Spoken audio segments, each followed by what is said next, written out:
Magpe-prepare ako ng maleta ngayon dahil uuwi tayo ng Pilipinas ng biglaan.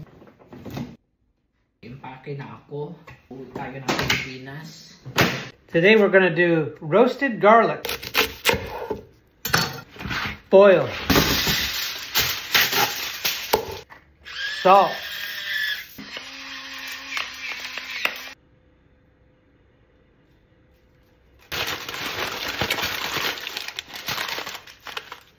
Air fryer. Ito nga pala yung nangyari kaninang umaga pagising ko, ginawan ako ni Jan ng garlic bread. Alright. Ciabatta bread.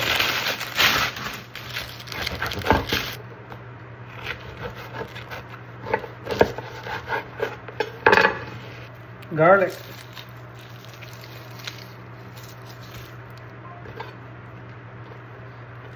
You have the parm. Kapag kumakain pala kami sa restaurant, ito yung palagi kong ino-order kaya ginawa niya ako ngayon. Tinikman ko na rin pala yung bawang na in-air fry ni Jan kanina. Sobrang sarap pala ito, may magandang health benefits din ito. Into the broiler. Now we wait. When you put it in the broiler, don't walk away.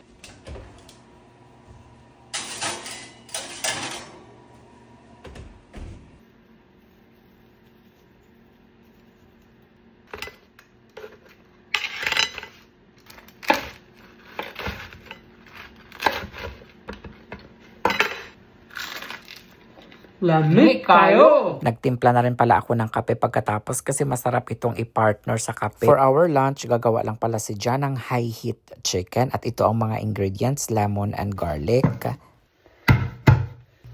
Chicken. Clean the chicken.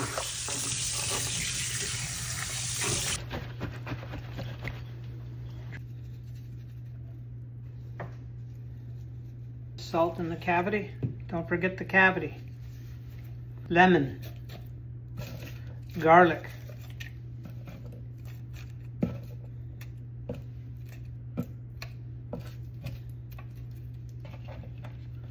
More lemon. Tie the chicken. I-oven pala ito ni Jan for 1 hour at 500 degrees or high heat. Ayan, pinipreheat na niya ngayon yung oven. Pepper.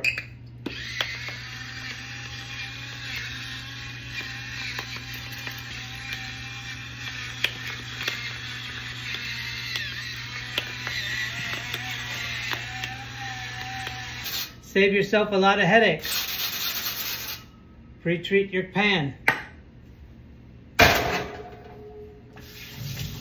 Into the oven.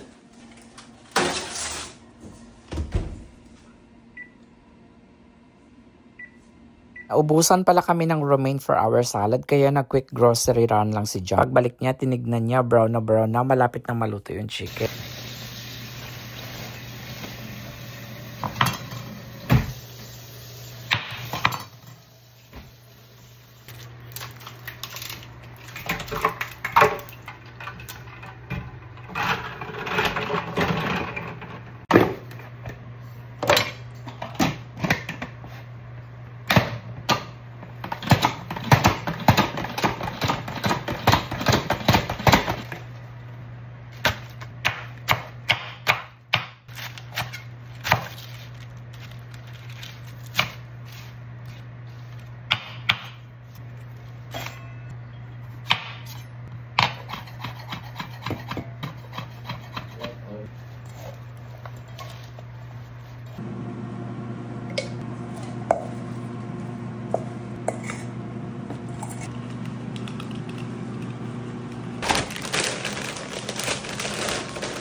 Luto na! Ah!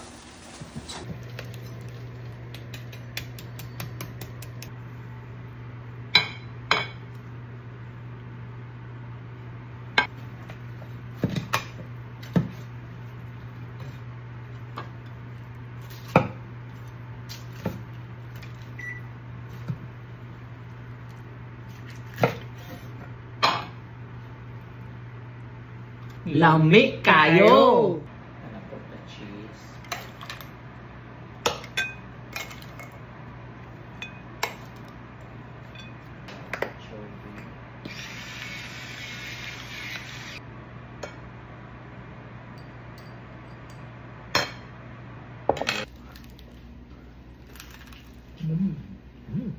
Huh?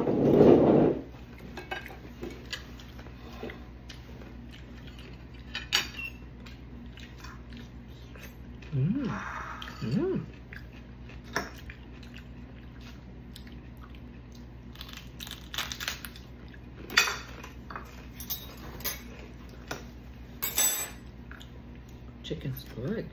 Mm. Mm.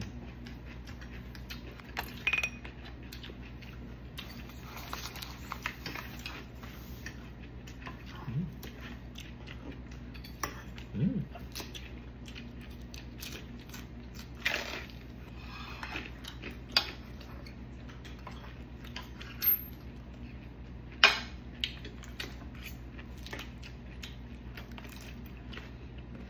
Pagkatapos namin kumain, niyaya ko ulit si Jana mamasura at ito yung unang nakita namin.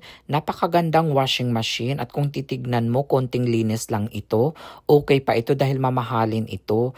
Ayan, may nakita din kaming gabundok ng mga basura. May table, mayroong grill, mayroong TV. Halos lahat nandito na. May mga laruan din akong nakita at mga gamit ng pambata. May nakita din kaming parang mat dito. Dadalhin natin ito para sa pusa natin para tulugan niya. And then itong mga nakuha kong mga mamahaling mga laruan, alam mo, sa totoo lang, ito yung mga pangarap kong bilhin para sa mga pamangkin ko. At buti na lang ay meron tayong nakita sa kalsada. Kaya naman ang ginawa ko, dali-dali ko na itong hinakot. At saka nilagay ko na kaagad sa car. And then ipapadala natin ito sa balikbayan box para matutuwa yung ating pamilya, lalong-lalo na yung ating mga pamangkin dito. Habang nag-iikot-ikot kami, habang pauwi kami, nakakita na naman ako ng super laki na TV at flat screen at parang brand new pa talaga siya. Parang may something lang siguro dito kaya ito tinapon. And then meron ding upuan kaming nakita. So tignan natin, sana gumana ang TV na ito. Pagdating sa bahay ay tinignan ko kaagad itong nasa laman ng parang maleta or toy box. Ayan, merong isang doll. Ayan, may mga sapatos din siya nakasama. Sobra akong nag-enjoy dito guys, bilang mahilig naman talaga ako sa manika nung bata pa ako, pero syempre naman ang mahal nito kaya hindi ko ito ma-afford noong bata pa ako. And then nag-ikot-ikot ulit kami, nakita kami dito sa isang basurahan na gabundok, pero wala naman masyadong tinapon pala dito. May nakuha ako dito na cellphone case. Tignan nyo guys, may nakita ako ang ganda nito, nakita ko sa basurahan. Hindi ko na kinuha lahat kasi basa. Wow, ito na lang.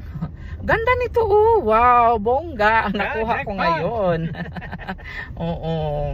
And for our dinner nga pala, nagluto lang si Jan ng chicken mozzarella.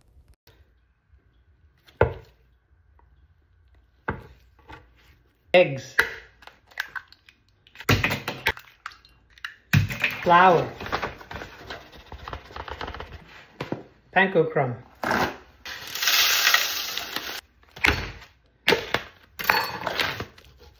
Cutlet.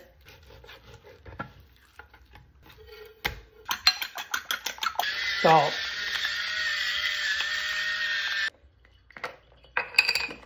Pepper.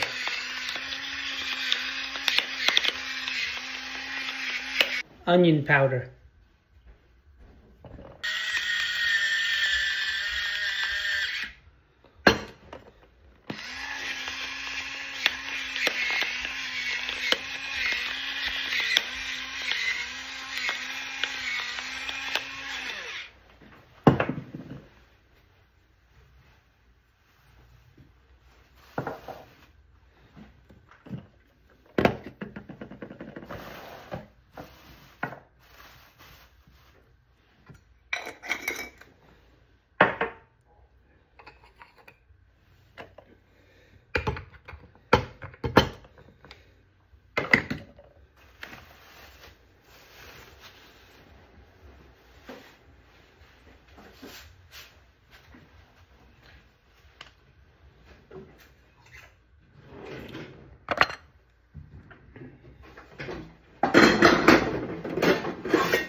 The pan's too deep. You want to hold the camera? No, it's fine. Or let me do it like this. Or Panko.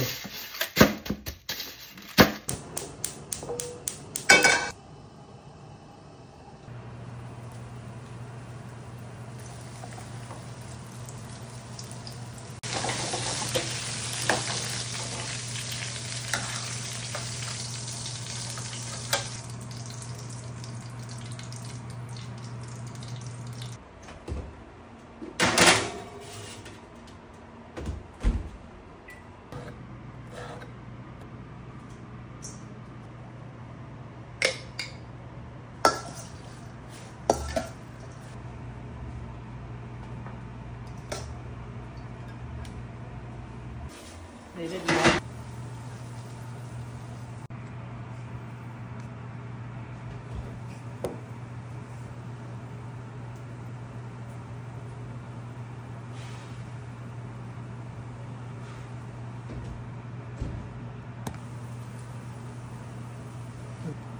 Lamig kayo! Lamig kayo!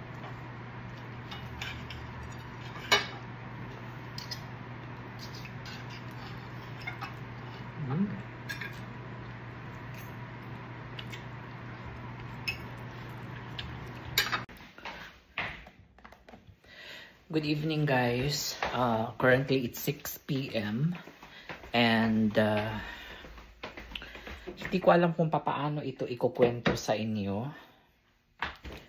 Kasi isa ang araw na ito sa pinakamalungkot na araw sa buhay ko. Nagpe-prepare ako ng maleta ngayon dahil uuwi tayo ng Pilipinas ng biglaan. Dahil may aksidente na nangyari sa aking uncle, kapatid ng papa ko. Nabangga po kasi yung motor na pinagmanihuan niya, and wala na po siya. And ngayon yung isa niyang kasama na back ride ay nasa critical din na kalagayan. So guys, please, hinihingi ko ang inyong prayers ngayon. Minsan lang ako mag-request sa inyo, guys. I-pray po natin yung isa ko na uncle na sana ay maging okay yung kanyang, maging stable yung kanyang kalagayan.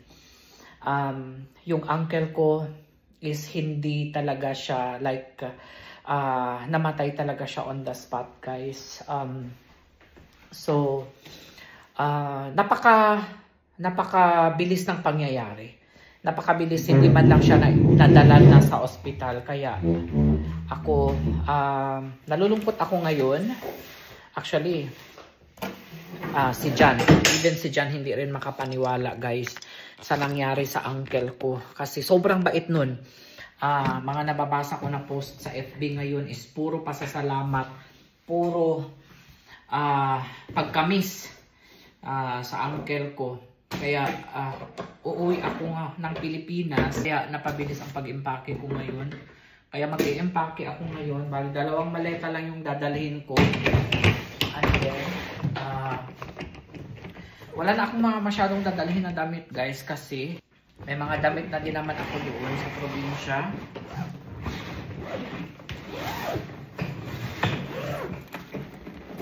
Mag-i-impake lang ako ngayon habang hinihintay ko si Jan kasi may trabaho pa si Jan. And then, alis na rin siguro ako in 2 days time. Titignan ko lang kung ano yung mga mura na ticket, and then ibubuk ko na kaagad. Kasi minsan kapag a day before or 2 days before ng flight, medyo may mura na ticket.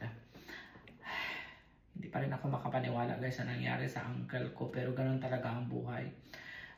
Hindi naman natin alam, hindi natin nakokontrol ang buhay natin. Advice ko pala sa inyo, guys, no?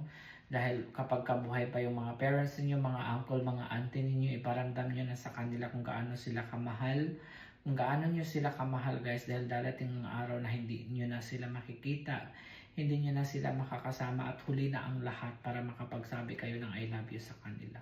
So ayun, ako nalulungkot ako sa nangyari sa uncle ko, pero ganun talaga ang buhay, kailangan na natin tanggapin. Sinasabi ko nga kay Jan guys na mas mabuti pa yung may sakit ka kasi 'di ba, parang alam mo na dyan ka papunta, ganyan, parang hindi ka masyadong masaktan kapag ka nawala ang mahal mo sa buhay, kasi parang sabihin mo na lang, magpasalamat ka na lang kasi hindi na sila makaramdam ng sakit. Pero pag ganito guys na biglaan ang mga pangyayari, parang mahirap talaga siyang tanggapin na biglaan ang pagkawala. So ayun lang yung update ko, mag-i-impake lang ako, medyo sumakit na naman yung ano ko, may gout kasi ako guys So sumakit na naman yung tuhod ko, sana hindi ito lumala bukas. Kasi pag lumala ito, baka hindi ko lang sure kung ika-cancel ko ba yung flight ko or what. So hopefully, okay yung pa ako. Guys, mag-impake lang ako. Salamat sa mga prayers ninyo. Sa mga nag-abot na pakikiramay, maraming salamat po. I really appreciate it. At pagkatapos ko nga mag-impake, maghahanap na kaagad ako ng flight going to the Philippines. Maraming salamat po sa inyong panunood at magkita-kita po tayo ulit bukas. God bless you always.